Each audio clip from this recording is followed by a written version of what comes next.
ವಿದ್ಯಾರ್ಥಿಗಳೇ, ಈ ಗಣಿತಗಳು ಬಂದಾಗ ಹೆಂಗೆ ಮಾಡಬೇಕು ಅನ್ನೋದ್ರ ಬಗ್ಗೆ ಹೇಳ್ತಾನೆ. ಎಲ್ಲರೂ ಚಂದಂಗ ಲಕ್ಷ ಕೊಟ್ಟು ನೋಡ್ರಿ. ಇವೇನು ಭಾಳ ದೊಡ್ಡ ಬಿರಿ ಲೆಕ್ಕಲ್ಲ, ನೀವು ತಿಳ್ಕೊಂಡ್ಬಿಟ್ರೆ ಭಾಳ ಸರಳ ಅದ. ಏನಿಲ್ಲ, ಇಲ್ಲಿ ಅಂಕಿ ಯಾವುದು ಬರ್ತದ ಅಂತಂದ್ರೆ ಸ್ವಲ್ಪ ವಿಚಾರ ಮಾಡಿರಿ. ಇಲ್ಲಿ ಏನದ, ಇಲ್ಲಿ 6 ಛೇದ. ಛೇದ 6 ಅಂದ್ರೆ 13 6 ಗುಂಪ, 6 ಗುಂಪುಗಳು 13 ಅಂತ ಇದರ ಅರ್ಥ. ಇಲ್ಲಿ ಏನದ 6 ಗುಂಪುಗಳು 14 ಅಂತ ಅರ್ಥ. ಅಂದ್ರೆ 13ಕ್ಕಿಂತಲೂ 14 ಏನಾಯ್ತು, ಒಂದು ಗುಂಪು ಹೆಚ್ಚಾದ. ಅಲ್ಲಿ ಒಂದು ಗುಂಪು ಹೆಚ್ಚಾಗುತ್ತೆ, ಛೇದದ ಗುಂಪನ್ನೇ ಅಂತ ತಿಳ್ಕೊಂಡು ಬಿಡ್ಬೇಕು. ಒಂದು ಉದಾಹರಣೆ ಹೇಳ್ಬೇಕಾರೆ, ಈಗ 13 ಅದ. ಈಗ 13 ಅದ, ಮ್ಯಾಲೆ ಏನಾಗ್ಯದ, ಈಗ ಚೌಕ ಆಗ್ಯದ. ಚೌಕ ತಳಗ 6 ಅದ. ಇದರ ಬೆಲೆ ಎಷ್ಟಾಯ್ತು, 78. ಇಷ್ಟೇ. ಈಗ ನಾವು ಇಲ್ಲಿ 14.1 ಇಲ್ಲಿ ಅದ. ಈ ಚೌಕದಲ್ಲಿ ಇರಬೇಕಾದ ಸಂಖ್ಯೆ ಯಾವುದು ಅಂದ್ರೆ, ಒಂದು ಅಂಶ ಅಂತೂ ಒಂದು ಮೊದಲೇ ಇರ್ತದ. 13 ಆಗ್ಲೇ 78, 14 ಆಗ್ಲೇ 84. ದೊಡ್ಡ ಅಂಕ ಯಾವುದು, 84. 14 ಆಗ್ಲೇ 84, 1 85. ಅದನ್ನು ಆ ಅಂಶನು ಕೂಡಿಸ್ಬೇಕು. ಯಾಕಂದ್ರೆ ಆ ಚೌಕ ಜಾಗದ ಬರಬೇಕಾದ್ರೆ ನೀವು ಅಂಶ ಕೂಡಿಸ್ಬೇಕಾಗ್ತದೆ. 14 ಆಗ್ಲೇ 84, 1 85. ಬರಬರ. 13 ಆಗ್ಲೇ ಎಷ್ಟು, 78. ಕಡಿಯರಿ ಎಷ್ಟು, 15 8 ಅಂದ್ರೆ 7, ಕೈಲ ಬಂತು 1 8. ಚೌಕದಲ್ಲಿ ಇರಬೇಕಾದ ಸಂಖ್ಯೆ ಏನು, 7. ಇಷ್ಟೇ, ಭಾಳ ಸರಳ ಇದು. ನೋಡಿ, ಇನ್ನೊಂದ್ಸಲ ನೋಡ್ರಿ ತಿಳಿಸೋದನ್ನು. ಯಾವುದೇ ಒಂದು ಗಣಿತನ ಅರ್ಥ ಮಾಡ್ಕೋಬೇಕು ನೀವು. ಈಗ ರೆಡಿ ಇದ್ದದಕ್ಕಿಂತ ರಾಶಿ ಇದು. ಈಗ ರೆಡಿ ಇದ್ದದ್ದು ಅದ. ಇದು ಇಲ್ಲಿ ಅಂಶದಾಗ ಇಲ್ಲಿ ಮೊದಲು 1 ಇರುತ್ತದೆ. 1 ಇದೊಂದು 6 7.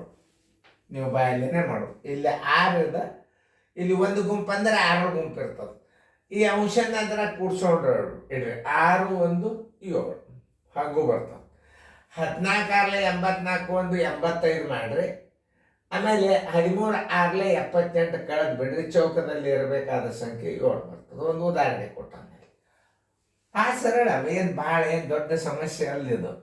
ಈ ಚೌಕದಲ್ಲಿ ಇಲ್ಲಿ 6 ಗುಂಪು ಇರ್ತವೆ, ಇಲ್ಲಿ 7 ಗುಂಪು ಇರ್ತಾವೆ. ನೋಡಿ, 15 ಚೌಕ ಸರಸ್ವಲೆ 7 ಬರೋಬ್ಬರಿ 16.17. ಇದನ್ನ ನೀವು ಛೇದ ಅಂತ ಬಿಟ್ಟು ಬಿಡ್ರಿ. ಇಲ್ಲಿ ಚೌಕದಲ್ಲಿ ಇರಬೇಕಾದ ಸಂಖ್ಯೆ ಅದ. ಇದರ ಮೊತ್ತದಾಗ, ಮೇಲಿನ ಅಂಶದ ಮೊತ್ತದಾಗ ಇದನ್ನ ನೀವು ಕಳೆದು ಬಿಟ್ರೆ ಅಂದ್ರೆ ಚೌಕದಲ್ಲಿ ಇರಬೇಕಾದ ಸಂಖ್ಯೆ ಬಂದ್ಬಿಡ್ತು. ಚೆನ್ನಾಗಿ ತಿಳ್ಕೊಂಡು ಮಾಡಿ. 16 7 ಎಷ್ಟು ಮಾಡಿರಲ್ಲ, ವಿಡಿಯೋ ಅಂತ ಮಾಡಿ. 16 7 112, 1 113. 6 7 42 43. 7 7 4 13. 15 7 105.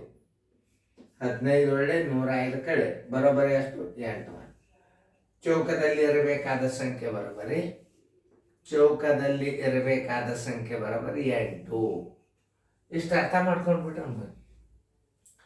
ಮಗ್ಗಿಗಳು ಬರಬೇಕು ನಿಮಗೆ. ನೋಡಿ, ಈಗ ಇದನ್ನು ಭಾಗಾಕಾರ ಮಾಡಾಗ ಸರಳವಾಗಿ ಮಗ್ಗಿ ಬಂದ್ರೆ ಮುಗಿದು 203. ಭಾಗಲೇ ಇದ್ದದ ಗುಣಾಕಾರ ಚಿನ್ನ ಹಾಕ್ರಿ, ಮ್ಯಾಲೆ 16 ಹಾಕ್ರಿ, ತಳಗ 90. ಇಲ್ಲಿ 15ರ ಬಗ್ಗೆ ಹೊಡಿ. ಹೆಚ್ಚಾನ ಹಿಂಗ ಭಾಗ ಹೊಡಿಬೇಕು, ಹಿಂಗ ಹೊಡಿಬೇಕು, ಹಿಂಗ ಹೊಡಿಬಾರ್ದು. ಅದೊಂದು ನೆನ್ಪಿಟ್ಕೋಬೇಕು ಬೆಂದರಾಜು. ಯಾವಲ್ಲಾದ್ರೆ ಇದು ತಳಗಿನ ಪದಗಳು ಗುಣಾಕಾರ ಆಗ್ತಿರ್ತಾವ. ಭಾಗಾಕಾರ ಹೆಂಗಾಗ್ತದೆ, ಕ್ರಾಸ್ ಮೇಲೆ ಭಾಗಾಕಾರ ಆಗ್ತದೆ, ಹಿಂಗ ಭಾಗಾಕಾರ ಆಗ್ತದೆ, ಹಿಂಗಾಗ್ತದೆ, ಹಿಂಗ ಗುಣಾಕಾರ. ಇದೊಂದು ನೆನ್ಪಿಟ್ಕೊಳ್ರಿ. ಅಂದ್ರೆ 15 105, 15 ಆಗ್ಲೇ 90. ನೋಡ್ರಿ, 29 4 116, 29 7 203. ನೋಡ್ರಿ, 29 4 ಮಾಡಿ ನೋಡ್ರಿ. 29 4 4 9 36, 4 8 1 3 11 ಮಗಿ ಬರ್ಬೇಕು. 29 7 ನೋಡ್ರಿ.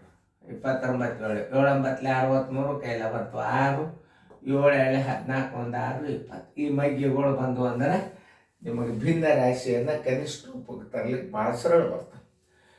ಈಗ ಈ 7 ಹೋತು, ಈ 7 ಹೋತು, ಆಮೇಲೆ 2 ಮೂರ್ಲೆ 2 ಮೂರ್ಲೆ 2 ಎರಡ್ಲೆ, ಇದ್ರ ಉತ್ತರ ಎಷ್ಟು ಬಂತು? 2 3 ಅಷ್ಟು ಬಂತು. ಇದೇ ರೀತಿ ನೀವು ಭಾಗಾಕಾರಗಳನ್ನು ರೂಢಿ ಮಾಡ್ಕೋಬೇಕು. ನೀವು ಹೆಂಗೆ ಗಣಿತಗಳನ್ನು ರೂಢಿ ಮಾಡಿದ್ರೆ ಭಾಳ ಎಕ್ಸ್ಪರ್ಟ್ ಆಗಿಬಿಡುತ್ತಾರೆ. ಹಿಂಗೆ ಯಾವ ಮಗ್ಗಿ ಒಳಗೆ ಬರ್ತಾನೆ, ಮಗ್ಗಿ ಬಾಯ್ಪಾಟಿದ್ದು ಅಂದ್ರೆ ಇದು ಯಾವ ಮಗ್ಗಿ ಯಾವಾಗದ ಅನ್ನೋದು ನಿಮಗೆ ತಿಳಿದು ಬಿಡ್ತದೆ. ಅದಕ್ಕೆ ನೀವು ಟೇಬಲ್ಸ್ ಬಾಯ್ಪಾಟ್ ಮಾಡಬೇಕು.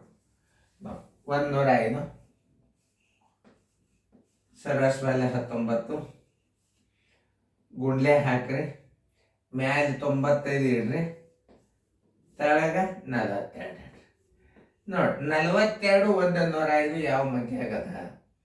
19ರ ಮಗ್ಯಾಗ 95 ಅದ ಏನು? ಅಷ್ಟೇ ವಿಚಾರ ಮಾಡಿಬಿಟ್ರೆ ಮುಗಿದು. 19 1ಲೆ 19 22 42 21 105.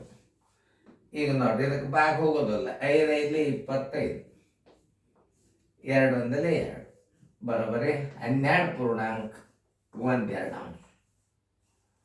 ನಿಮಗೆ ಮುಂದೆ ಭಿನ್ನ ರಾಶಿ ಭಾಗದಾಗ ಭಾಳ ಬರ್ತಾವ, ಅಲ್ಲೇ ರಿವಿಷನ್ ಮಾಡ್ರಿ.